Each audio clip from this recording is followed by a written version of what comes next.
We also have a new guest standing by with us, veteran South Carolina Democrat Jim Clyburn, third-ranking Democrat in the U.S. House of Representatives.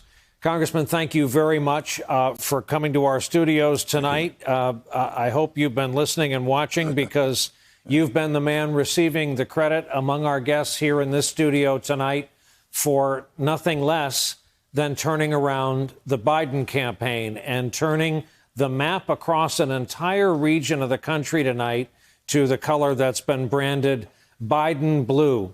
On that same weekend of your endorsement, you gave some tough love in a CNN interview to the Biden forces. You said they got to straighten up things like fundraising and infrastructure, the bones of the campaign. So 2 questions. Are you going to go out on the road with him?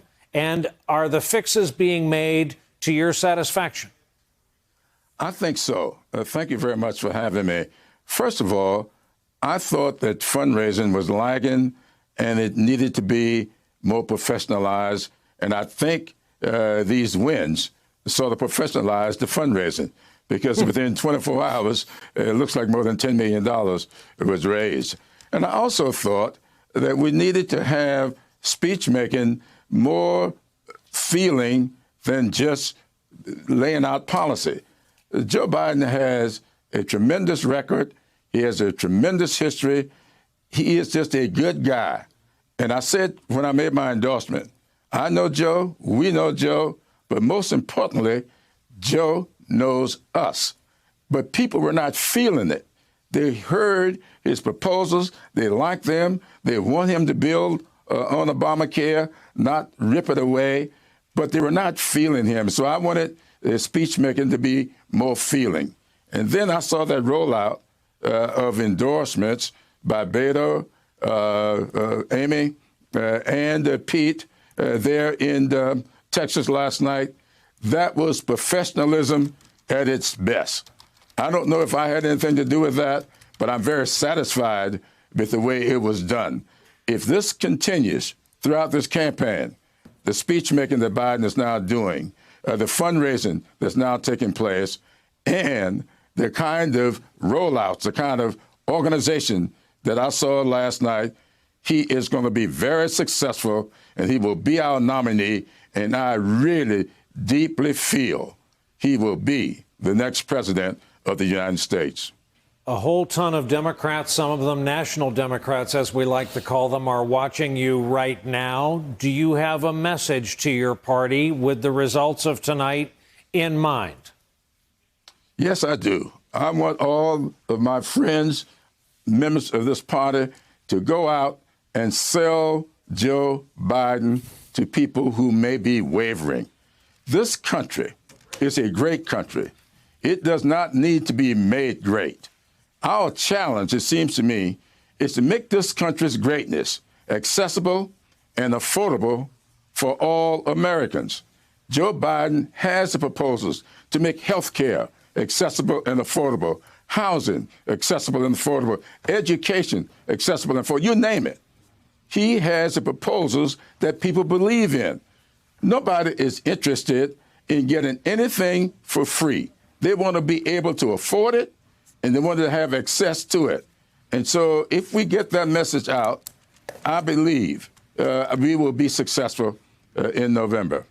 I got a former member of your caucus who'd like to get in on this and ask you a question. Sure. The gentlelady from the state of Maryland, Donna Edwards. Hello, my friend. Good to see you. Listen, my question has to do with your message, because when I listened to your message endorsing Joe Biden, I actually heard you not just speaking to South Carolina, but to speaking to all of those voters across the country. And I know that you have spent a lot of time for the last decade traveling around the country, every single congressional district. Tell me what you specifically are going to do and the message that you were trying to share with some of these voters who are voting today on Super Tuesday. Well, thanks for the question, and thank you so much for your friendship, Donna.